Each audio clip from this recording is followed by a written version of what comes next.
Greetings from Rajiv Edu Astro, our YouTube channel on astrology, a divine blessing. In Astro Lesson 7, let us see what we have for you. The Bhav Chalit chart. In the ascendant chart, you will normally see any of these numbers 1 to 12. But as you call that the ascendant Rashi or Lagna chart, and the Rashi in each house, the first house Rashi, if this is 1, will be Aries, मेष. दूसरा भाव अगर इसमें 1 है तो यहाँ 2 होगा, पर अगर इसमें 2 है तो यहाँ 3 होगा, तो ये राशि बन जाएगी मिथुन, ये बन जाएगी टॉरस, दैट इज वृष.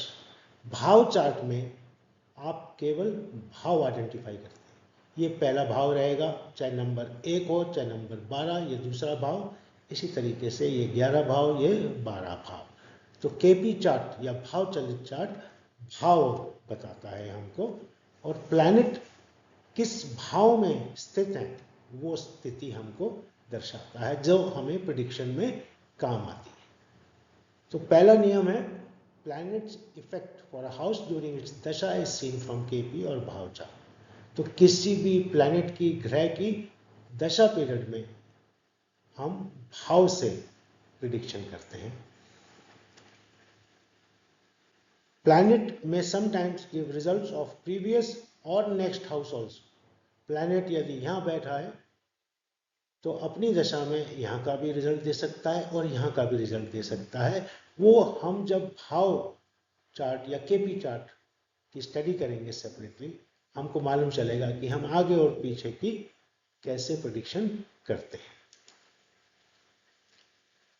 साइन यानी कि ज़ोडिएक साइन या राशि, कंजंक्शन युति या एस्पेक्ट दृष्टि, डेबिलिटेशन नीच या एक्सॉल्टेशन उच्च, और बाकी योग हम हमेशा लग्न चार्ट, एसेंडेंट राशि चार्ट से ही नियत करते हैं. ये हमें सदैव याद रखना है.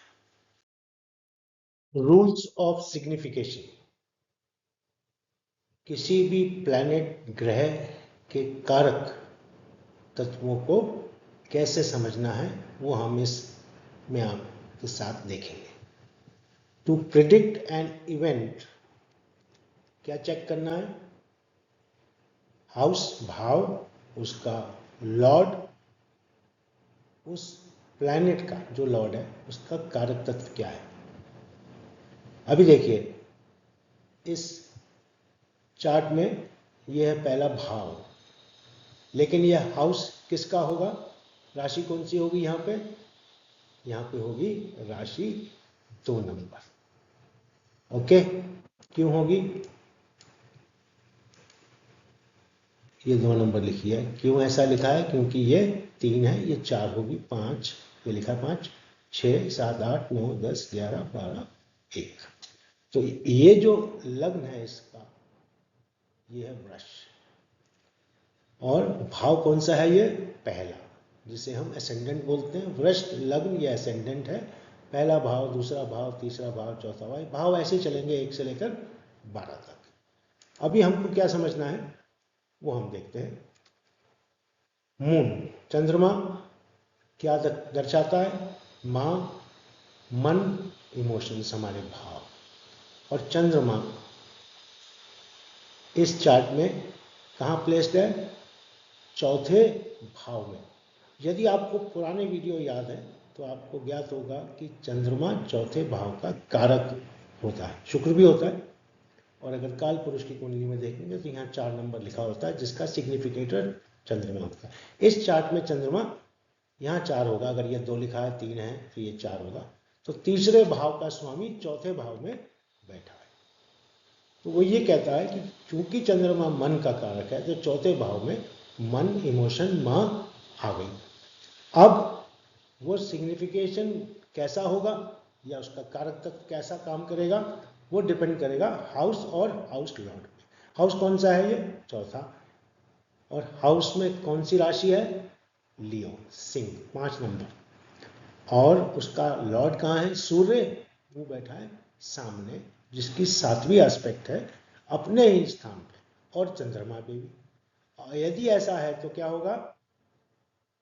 चौथा भाव अगर स्ट्रांग है तो माँ से रिश्ते अच्छे होंगे। तो चौथा भाव स्ट्रांग क्यों है?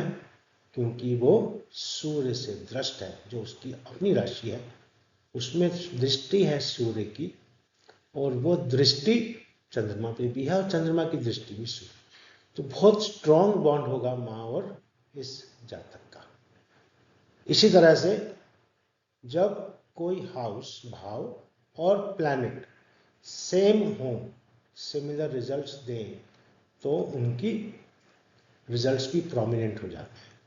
अभी देखिए, बुध 5वें भाव में है, 6 नंबर है, और बुध उसका कारक भी है, तो सेम हो गया, हाउस भी और ग्रह भी और कारक तत्व भी। इसीलिए बुध आपको इस सिग्निफिकेशन के 5वें भाव के रिजल्ट जब भी देगा वो प्रोमिनेंट होंगे, अच्छे या बुरे या न्यूट्रल, ये डिपेंड करेगा आपके बर्थ चार्ट पे।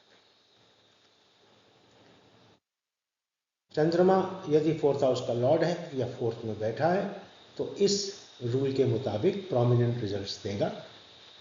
तो चंद्रमा 4th हाउस का लॉर्ड तो नहीं है, 3rd हाउस का लॉर्ड है, लेकिन रिजल्ट इसलिए अच्छे प्रोमिनेंट देगा क्योंकि वो 4थे भाव में बैठा है।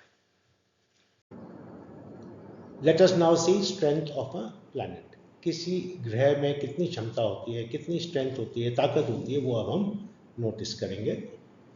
किसी भी ग्रह की क्षमता किस चीज पे आश्रित है? Lord of the sign it is positive.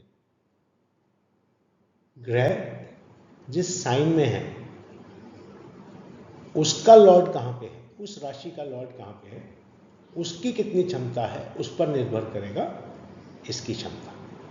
एक एग्जाम्पल देखते हैं। Sun in Aries sign of Mars. सूर्य यदि 1 नंबर साइन में है, जो मंगल की राशि है, वहां सूर्य को हम एक्सॉल्टेड या उच्च का मानते हैं। लेकिन ये उच्च के रिजल्ट तभी दे पाएगा जब मंगल सिग्निफाई करेगा।